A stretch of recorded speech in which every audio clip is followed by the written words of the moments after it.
Yes, I think it's being recorded. Yes, good morning, everyone. Today we'll be discussing our next topic. Our next topic is substance abuse, cocaine. So we'll be discussing about cocaine abuse. So far, we have discussed five topics in our substance abuse. The first topic is amphetamines, which are nothing but CNS stimulants. Second topic is hallucinogens. We discussed about LSD. We discussed about tobacco abuse. We discussed about opioids abuse. Also, we discussed about CNS depressants yesterday, right? And today, our topic of discussion is cocaine. So, I think everyone might have heard about cocaine. So, we'll be seeing like what is cocaine in detail. This class will be very interesting, trust me, because we'll be comparing with all the five things. So, definitely, it will be an interesting aspect to learn. Now, to look upon what is a cocaine actually. See, a cocaine is a natural alkaloid. What do you mean by alkaloid actually? See, I'll be showing some examples on. I'll be showing uh, in Chrome also. Like you can see the screen. Alkaloid. What do you mean by alkaloid? We are telling that cocaine is a natural alkaloid. So what do you mean by alkaloid? Any class of a nitrogenous organic compounds of plant origin which have pronounced physiological actions on humans. They may include, morphine, quinine, and poison, sometimes like atropine, strychnine, any kind of these things. So alkaloid is nothing but it is like a class of nitrogenous organic compounds of plant origin which show some physiological actions on humans. So this is something regarding alkaloid. So you see the first line. Cocaine is a natural alkaloid present in the leaves of which plant? Coca plant. Coca plant scientific name is nothing but Erythroxylon coca. If at all you see the coca plant, see the coca plant looks like this. These are the images of coca plant, and you see the coca cultivation will be like this. You can see the cultivation, how the cultivation will takes place like this. The cultivation of coca plant will be taking place. And yes, coming to uh, uh, the scientific name of a coca plant is Erythroxylon coca, which we discussed, right? It is a shrub that grows well in South America, Mexico, Indonesia, and West Indies. It occurs as colorless to white crystals or white crystalline powder. So I think everyone might have seen in movies also. When we talk about cocaine, they'll be showing some white crystalline powders, etc. అంతే కదా ఇప్పుడు cocaine smuggling జరుగుతుంది అన్నప్పుడు or some sort of like that things when we discuss about, we observe that kind of things in movies, right? So now, what is the therapeutic use of this cocaine? Therapeutically, if there is no use, there will be no cultivation, right? Isn't it? So what is the therapeutic use? See, therapeutic use is it is used as a topical local anesthetic for mucous membranes, like for example, nose, eye, and ear. So it acts as like a topical anesthetic. So definitely, maybe in the surgeries of nose, eye, and ear, or in some sort of uses, definitely it is used as a topical local anesthetic. Now, cocaine, if at all you see the structure, chemical structure, this is an interesting aspect. Remember, see, cocaine is an ester of benzoic acid. What is benzoic acid? If at all you remember, benzoic acid structure, C6H5COOH, right? See, this is the benzoic acid structure. If you can see this, so it is an ester of benzoic acid. What do you mean by ester? Last OH group is there, no? It will be replaced. It will be replaced with an ester group, like for example ROR, like that. So it will be replaced with an ester group where you can observe the chemical structure of cocaine. So this is something regarding introduction, which I can tell now. There are something to learn here. There is something to learn here. You see, the major clinical effects are due to an increase in catecholamines. So when we are discussing neurotransmitters, when we're talking about adrenaline, when we're talking about noradrenaline or dopamine, etc. Uh, see, those are like the hormones which are produced by the adrenaline gland, right? We discussed those in the earlier classes. What are catecholamines? Those are nothing but the hormones which are produced by the adrenal glands, like for example, noradrenaline, adrenaline, dopamine, etc. So the major clinical effects are due to increase in these catecholamines. We'll clearly see in mechanism of action, but time being, the major effects of cocaine is due to increase in catecholamines. You remember that concept. Now coming to tachycardia and hypertension. You see the next line. Tachycardia, like increased heartbeat, and hypertension are characteristic because why? It causes vasoconstriction. When there is a vasoconstriction, obviously blood pressure will increase. Obviously tachycardia may experience, right? And also along with that, intracerebral hemorrhage and also myocardial infarction can also occur in prolonged, chronic use of cocaine patients, like we can call it as like. So these are some of the clinical effects which we generally discuss. So this is a mere introduction. So uh, once again, to tell in a short story, see, cocaine is an ester of benzoic acid. The first point. Second point, cocaine is a natural alkaloid. Third point, cocaine, you see, it is used as a local anesthetic for mucous membranes, like for example nose, eye, ear. Okay. And the most important point, the major clinical effects of cocaine are due to what? Due to the increase in catecholamines. You have to remember that aspect. And apart from that, the clinical aspects which we discussed is tachycardia, hypertension, like intracerebral hemorrhage, myocardial infarction, atherosclerosis. These all are common things which we can discuss again in clinical effects, right? Now, mode of intake. This is an important aspect, guys. Like you have seen in many movies. మీరు చాలా movies లో చూసే ఉంటారు. For example, how many of you have seen Veedokkade? Suriya movie will be there, no Veedokkade. In that, if at all you can see, this can be clearly shown. Not just వీడొక్కడే, many movies are there where there will be snorting. Snorting అంటే ముక్కుతో పీల్చుకుంటారు కదా, దాన్ని స్నాటింగ్ అంటారండి. Okay, they will be స్నాటింగ్ cocaine hydrochloride. Or cocaine is usually abused by either chewing coca leaves. You can chew the coca leaves, which I have shown in the earlier image, right? uh, by chewing coca leaves or by smoking coca paste. Coca paste, if at all you can smoke also, that itself gives you the high. And apart from that, snorting cocaine hydrochloride, which is regularly we see. We see that task, we see that action regularly. Even in movies also, they'll show that snorting only, right? Now, the last mentioned is the popular most form of cocaine intake. The drug is inhaled in powder form through the nostrils, and occasionally cocaine hydrochloride is injected intravenously.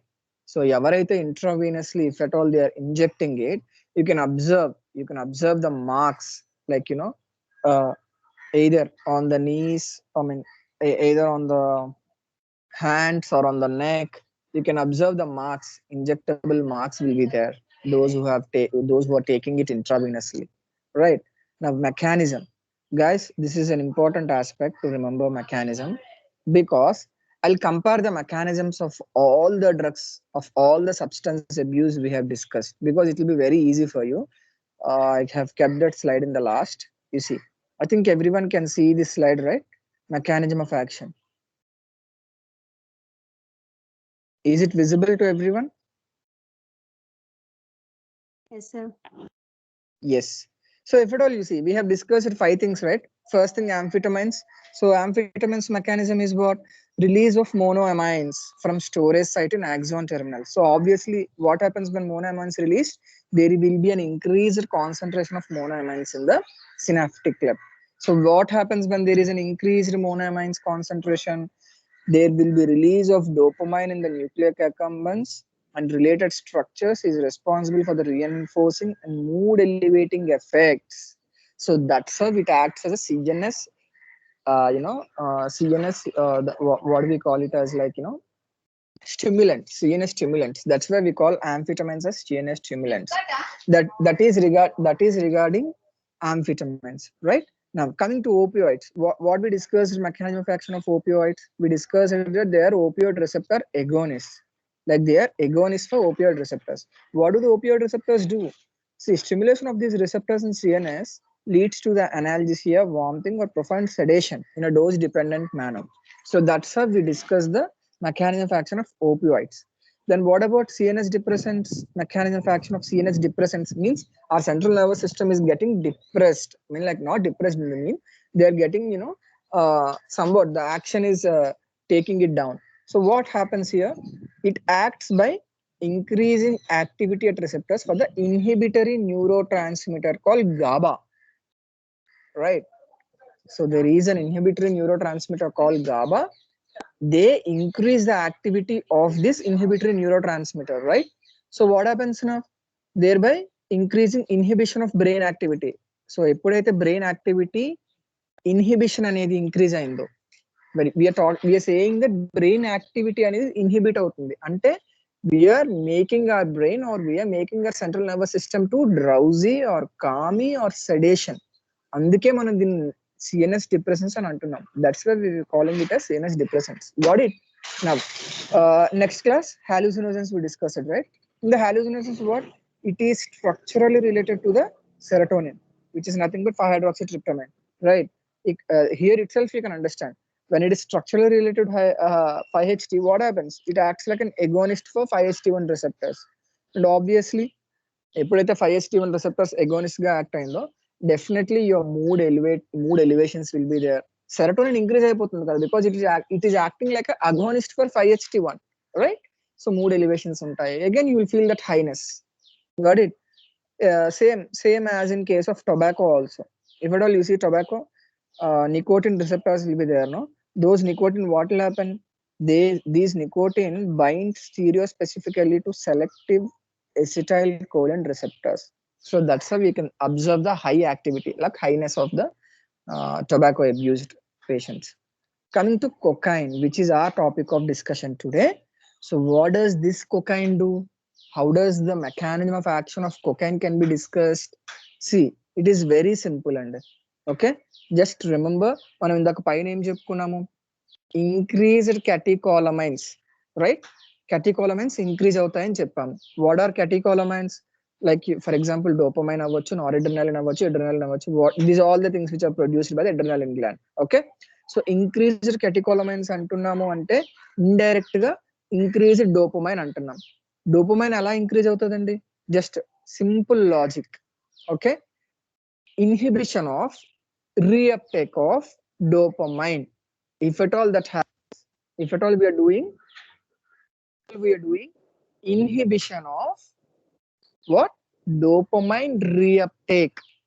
So ఎప్పుడైతే మనం dopamine reuptake ని inhibit చేస్తున్నామో, I told you synaptic cleft ఉంటుంది కదా, axon nerve కి మధ్యలో, right? ఆ nerve కి మధ్యలో సినాప్టిక్ క్లెఫ్ట్ లో డోపమైన్ అనేది రిలీజ్ అవుతా ఉంటది. At the same time dopamine reuptake channels కూడా ఉంటాయి. ఏంటి? రిలీజ్ అవుతున్న డోపమైన్ ని రీఅప్టేక్ చేసుకునే ఛానల్స్ ఉంటాయి. Got it? So when we are inhibiting that reuptake channels, what will happen? There will be accumulation of dopamine in the synaptic cleft. So ఎప్పుడైతే synaptic cleft లో accumulation అనేది ఉంటుందో, obviously will see the symptoms. That's why when we are discussing cocaine ఇప్పుడు ఎవరైనా తీసుకున్నారు అనుకోండి, what happens? The person will feel very much high. He'll be like in a state of euphoria, he'll be state of like అంటే like consciousness అనేది అంత ఎక్కువగా ఉండదు. Completely the person will be very high cocaine తీసుకునే వాళ్ళు. Got it? So this is the main reason. What we are doing? We are making the dopamine levels to increase. How we are making the dopamine levels to increase? Simple. We are inhibiting the reuptake channels of dopamine. That is the only mechanism that can be discussed in case of dopamine. Got it? So you see, that's what will be discussed in the entire mechanism. If at all you see the entire mechanism, the same thing will be explained. Got it? Now, if at all you see the clinical symptoms, what are the clinical symptoms? Simple.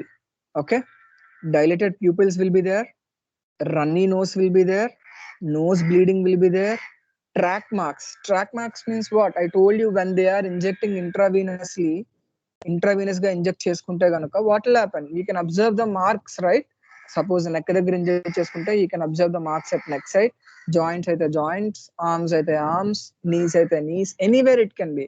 Got it? Track marks will be observed. And burned lips or fingers who do smoking, like smoking in the sense those coca paste smoking I told you. So coca paste smoking ఎవరైతే చేస్తారో, for them we can observe burned lips or fingers. Got it? It is very simple. Now, if at all you see the clinical features of heart, why we are discussing specifically because it is causing vasoconstriction. We discussed earlier, right? It is causing vasoconstriction. So obviously what will happen? Fast heart rate can be observed, constricted blood vessels can be observed, enlarged heart, heart attacks, cardiac arrest. These all things are possible with case of cocaine abuse. And coming to mental state, how the mental state? Euphoria will be there, overconfidence will be there, unusual excitement will be there, aggressiveness, paranoia, poor judgment, delusions, and hallucinations. These all the things are pretty common. I told you delusions and hallucinations like మీకు చాలా clear గా చాలా I told you many times what is the difference between hallucinations and delusions. Can anyone tell what is the difference between delusions and hallucinations?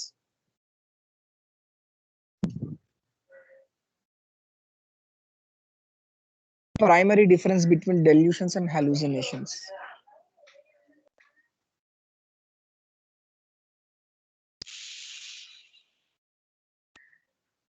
Okay, simple.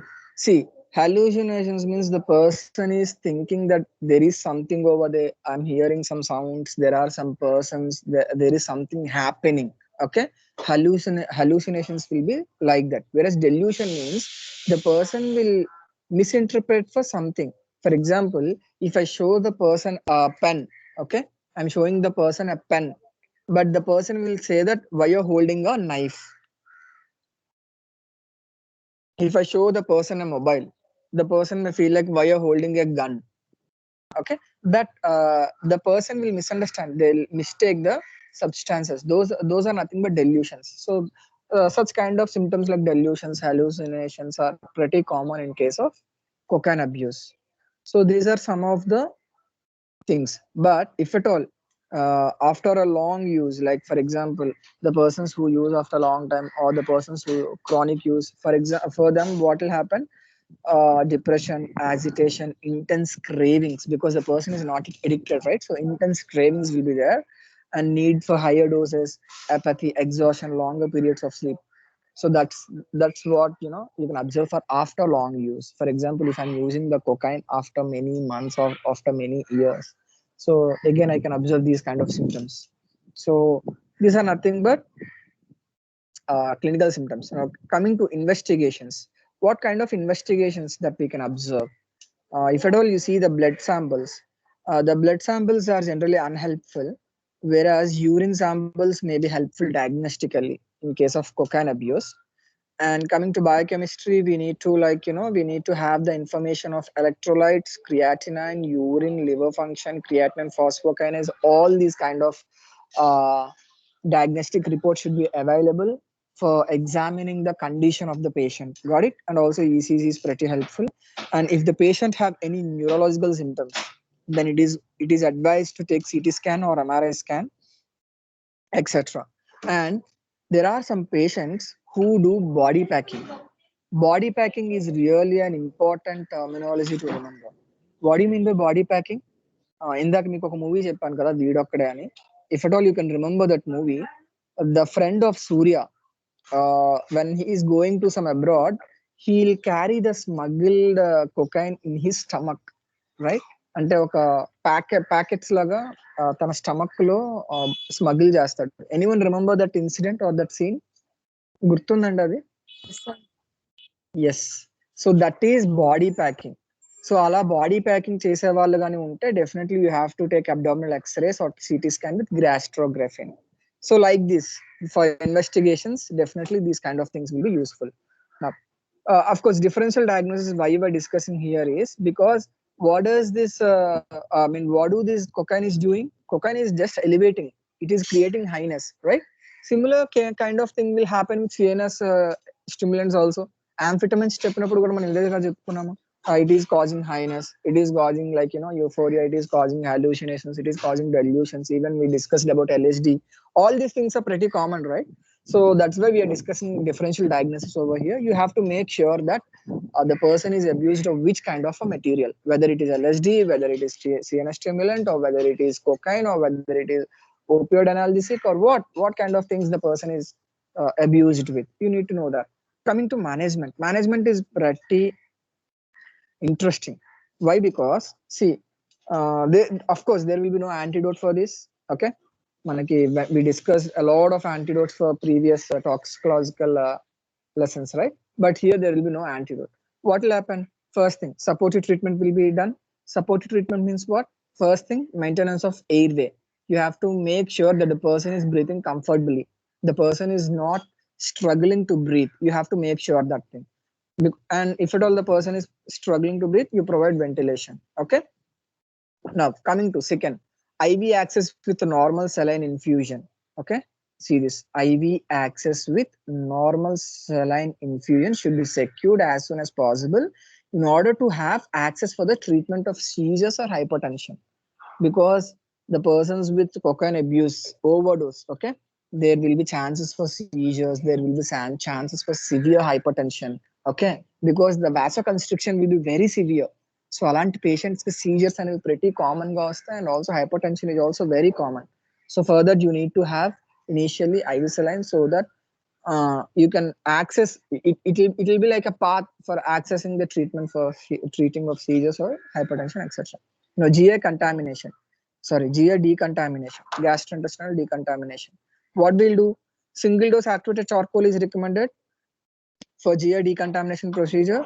But if at all that is within 1 hour, the patient is brought within 1 hour, it is useful. Okay.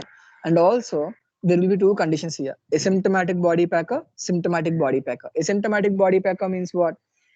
You got the information that the person is smuggling in his stomach. Okay, so immediately you'll caught that person and you will treat that person, like, how you'll remove that, by treating whole bowel lavage. We discussed earlier, right?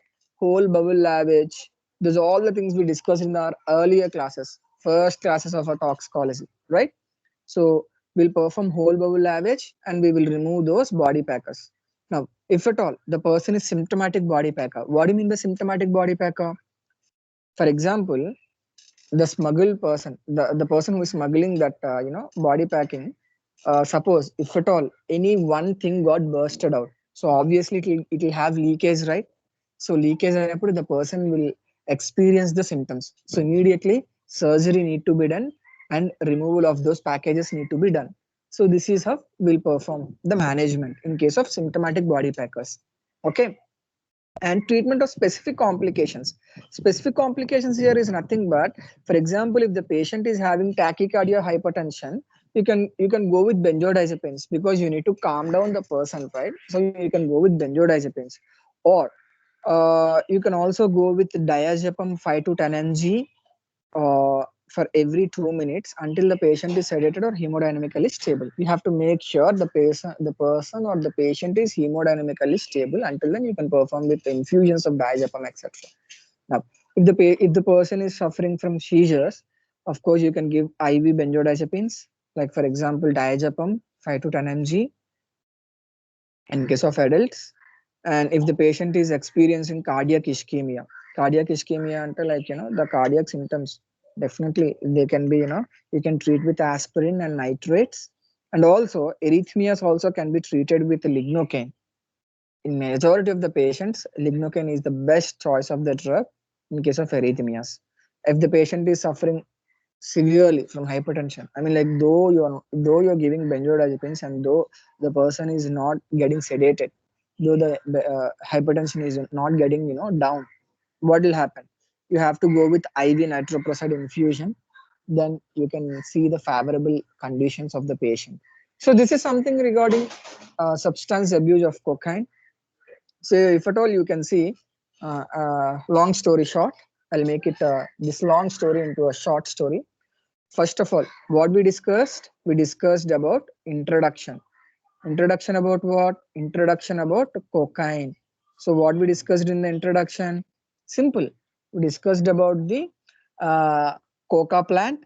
We discussed about the structure, like it is an ester of benzoic acid. And then we discussed about the clinical effects, like what we generally see. And then we discussed about what does this cocaine do. It increases the amount of catecholamines in the synaptic cleft. That is what we discussed in introduction. Then after what we discussed about mechanism of action. What is the mechanism of action? I told you, right? There will be an increased level of dopamine. How the increased level of dopamine is happening? because we are inhibiting the reuptake channels. A channels అయితే ఆ dopamine reuptake చేస్తాయో ఈ cocaine వెళ్ళి వాటిల్ని bind అయ్యి వాటిని inhibit చేస్తుంది. So what happens when cocaine goes and binds to the reuptake channels? It is inhibiting them. It is allowing not to take the dopamine. So that's how the dopamine concentration is being increased, and that's how you can see all the high symptoms like euphoria, hallucinations, delusions. All the symptoms can be seen like that. And then after mechanism of action, what we discussed about clinical effects. So clinical effects we discussed in detail. Like for example, we discussed about cardiac effects, we discussed about neurological effects, we discussed about normal kind of a things like how the person feels or how the person etc. And now next, what we discussed diagnostic parameters, like how we can discuss diagnostics. See, diagnostics means major thing we discussed about body packers, asymptomatic body packers and symptomatic body packers. We'll go with x-rays, we'll go with CT scans or MRI scans, we'll go with urine analysis, we'll go with blood samples are quite unhelpful in case of these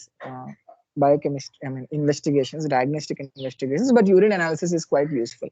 And apart from that, we also discussed management. So management, I think it is pretty much interesting because we discussed about the supportive treatment and also symptomatic treatment. Symptomatic treatment for tachycardia or hypertension or seizures or etc. These kind of things we discussed, right? So this is something regarding the overview of substance abuse cocaine. Yes, if you have any doubts, you can ask me.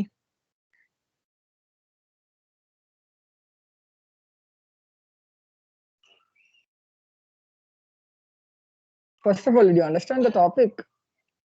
Is it clear?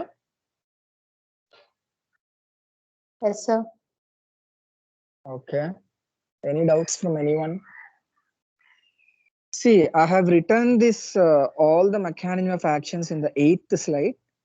I'll also share this image in your personal group. You can later refer it, because this mechanism of action, if you know these things, automatically you can directly remember the clinical effects. Because if you know the mechanism of action, what will happen? Mechanism of action, if you know, then on what organs or on what systems it is acting, so these clinical effects might be possible. So when you know the clinical effects, what will happen? You can indirectly know the management, like how do you manage those clinical symptoms, how do you manage those effects. So that will be like interlinked analysis. So that's why it is very important to remember the mechanism of action. And yeah, that's it for today's class. Hope you enjoyed it. In our next class, we'll be discussing about another topic of substance abuse. Until then, thank you for joining, everyone. See you in the next class. Bye.